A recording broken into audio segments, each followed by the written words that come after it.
was a boy in Home Sweet Home who was very rough and tough. He was about 6'3", and he weighed like 250 pounds, buff. He ended up in the Israeli army. He's a really tough guy. His grandfather is one of the GEDOLIM in America. And I arranged for him the day before Erev Rosh Hashanah to go to meet his Zaidi for the first time in a long time. This kid was totally not religious, L'chal Shabbos b'Fahesya, for 8 years. He told me that he didn't fast Yom Kippur starting the age of 14.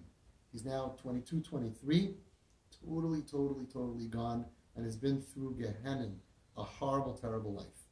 So I got him an appointment by his Zaidi, 9 o'clock in the morning, the day before Erev Rosh Hashanah. And I drove to Borough Park to go bring him to his Zaidi. On the way there, all of a sudden, he's talking to me. And he starts telling me, you know, it's crazy that my parents, they never hug me. My father never hugs me. My mother never hugs me. You know, my grandparents, I appreciate them. They're really emistic of good people. They're really, you know, they're real. But like, who doesn't hug their grandchildren? And I'm sitting here talking to this rough, tough guy, and I'm like, why is he talking about hugs? Hugs and hugs and hugs. And he doesn't hug. My mother doesn't hug. My father doesn't hug. Who doesn't hug their kids? Who that? And he's talking about hugs and hugs. So I parked the car. I went in with him to the Zaidi. I sat at the table. And then I said, okay, I'll be back later on. I'm going to a doctor's appointment. I got in my car. The first thing I did was I called his mother. She picked up right away. It was a miracle. I said, listen, your son's telling me about hugs. You don't hug your kids? She said, listen, by us, it's a very, very Chassidish family.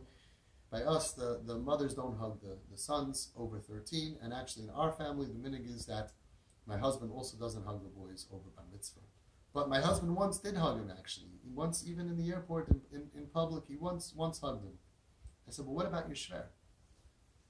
The goyim, the gadol, the tzaddik hadar, one of the oldest gedolim we have in our generation today.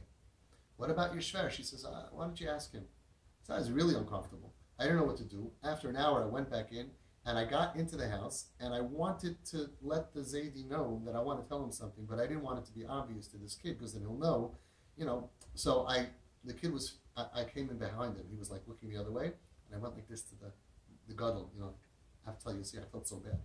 Anyway, so the guy got up, and now this tough kid went to say goodbye to his bubby, who made him chocolate chip cookies, who was very nice. It was a very small house. I didn't have much time. And this gadol was walking, was very shaking, was walking very slow, and I had only a few seconds, and I saw out of the corner of my eye, she was giving him the chocolate chip cookies. She wouldn't hug him, but she was like, oh, I love you. Wow. She was like blowing a kiss, and he was waving goodbye. I had a few seconds. I just had a few seconds. So I whispered into this gadol's ear, a bengtzach for a hug.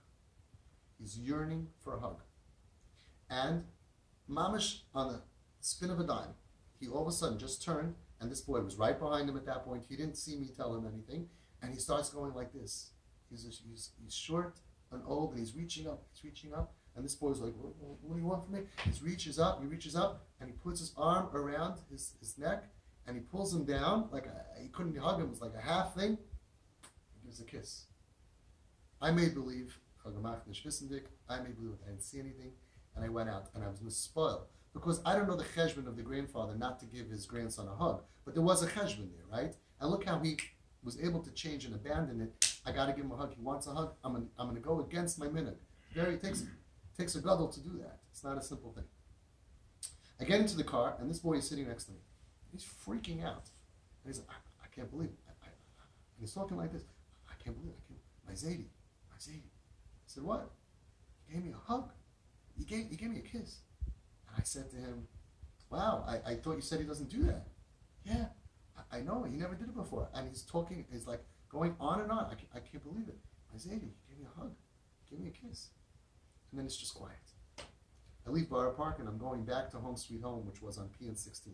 So I get to Ocean Parkway, I'm going down Ocean Parkway, it's just quiet. At the light of Ocean Parkway and Avenue J, I'm at the red light, and he turns to me and he says, Avi, what do you think? Maybe I should start keeping Shabbos.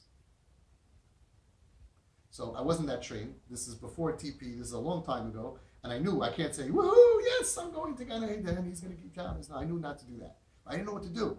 So I had Siyata D'Shmaya. I told him, I said, I don't know what you should do. I'm not going to tell you what to do. But maybe if your neshama is trying to tell you something, maybe you should listen. The boy kept Rosh Hashanah, first day, second day. He kept Shabbos Shuvah. He fasted Yom Kippur for the first time since he was 14. I was with him, Mila, tears by Mila, tears, tearing into the sin. He kept Shabbos again. He kept Sukkot the first days. He kept Shabbos Chol Hamoed. He kept Shmini Atzeres and Simchas Torah in Shul. I gave him an Aliyah. First Aliyah he had since his Bar Mitzvah. And he had an Aliyah in Shul. All because of a hug and a kiss from Zaidi. That's the power of a hug.